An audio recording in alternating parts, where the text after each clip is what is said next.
نحمده ونصلي على رسوله الكريم اما بعد فاعوذ بالله من الشيطان الرجيم بسم الله الرحمن الرحيم۔ ہر انسان کو یہ معلوم ہونا چاہیے کہ نماز فرض ہوتی ہے انسان کے بالغ ہونے کے بعد، بالغ ہونے سے پہلے نماز فرض نہیں۔ اگرچہ حکم یہ ہے کہ بچوں کو بھی رفتہ رفتہ عادی بنایا جائے، سکھایا جائے۔ حدیث میں آیا ہے کہ بچہ جب 7 سال کی عمر کا ہو جائے تو اس کو نماز پڑھاؤ، نماز سکھاؤ، اور جب 10 سال کی عمر کا ہو جائے تو اس کو تنبیہ کے طور پر مار بھی سکتے ہو کہ بھئی تم نے نماز کیوں نہیں پڑھی، لیکن شرعاً اس کے ذمے نماز فرض نہیں۔ انسان جب بالغ ہو جاتا ہے تو بالغ ہونے کے وقت سے انسان کے اوپر نماز فرض ہو جاتی ہے۔ بالغ ہونے کا معنی یہ ہے کہ جب بلوغ کی علامتیں ظاہر ہونے لگے، مردوں کے اندر مثلاً احتلام ہونے لگے اور بچیوں میں ماہواری آ جائے تو اس سے وہ بالغ تصور کی جاتی ہے۔ اب یہ اندازہ لگائیں کہ بالغ ہونے سے لے کر اب تک مجھ سے کتنی نمازیں قضا ہوئی ہیں۔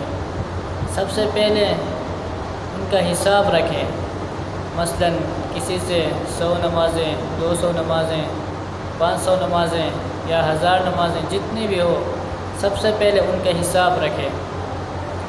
اب حساب کتاب رکھنے کے بعد ان کو جلد از جلد قضا کرنے کی کوشش کریں، اور اس کا ایک آسان طریقہ ہمارے بزرگوں نے یہ بھی فرمایا ہے کہ ہر فرض نماز کے ساتھ ایک فرض نماز قضا کی نیت سے پڑھتا رہے۔ ہر فرض نماز کے ساتھ ایک فرض نماز قضا کی نیت سے پڑھتا رہے، اور نیت یہ کرے کہ میرے ذمے جو آخری فرض نماز تھی جو میں نے ادا نہیں کی، وہ آخری نماز میں ادا کر رہا ہوں۔ تو یہ نیت کر کے شروع کر دیں فجر کے ساتھ، فجر کی نماز جو آخری فجر کی نماز مجھ سے رہ گئی تھی وہ میں پڑھ رہا ہوں۔ اسی طرح ظہر کی نماز کے ساتھ ظہر کی نماز جو آخری ظہر کی نماز مجھ سے قضا ہوئی تھی وہ میں پڑھ رہا ہوں۔ عصر کی نماز کے ساتھ عصر کی نماز جو آخری عصر کی نماز مجھ سے قضا ہوئی تھی وہ میں پڑھ رہا ہوں۔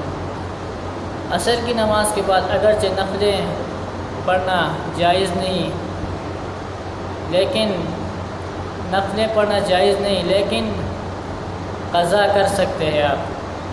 فجر کے بعد بھی قضا پڑھی جا سکتی ہیں، اسی طرح عصر کے بعد بھی قضا پڑھی جا سکتی ہے۔ اسی طرح مغرب کے ساتھ مغرب کی نماز، عشاء کے بعد عشاء کی نماز۔ اسی طرح اپنی پچھلی زندگی کی نمازیں قضا کرنا یہ انسان کے ذمے توبہ کی تکمیل کے لیے ضروری ہے۔ آج کل بعض لوگوں نے مشہور کر دیا کہ اگر کوئی شخص توبہ کر لے تو جو اس نے پچھلی زندگی میں جو نمازیں نہیں پڑھی تھیں تو توبہ کرنے سے پچھلی نمازوں کو قضا کرنا ضروری نہیں۔ یہ بات غلط ہے، کیونکہ نبی کریم صلی اللہ علیہ وآلہ وسلم کا ارشاد ہے کہ من نام عن صلاة او نسیها فلیصلیها اذا ذکر فإن ذلک وقتها، کہ اگر کوئی شخص نماز سے سو گیا تھا، سونے کی وجہ سے نماز چلی گئی، یا وہ بھول گیا تھا، بھولنے کی وجہ سے نماز چلی گئی، پھر جب بھی اس کو یاد آ جائے تو اس کو ادا کر لے، کیونکہ وہی اس کا وقت ہے۔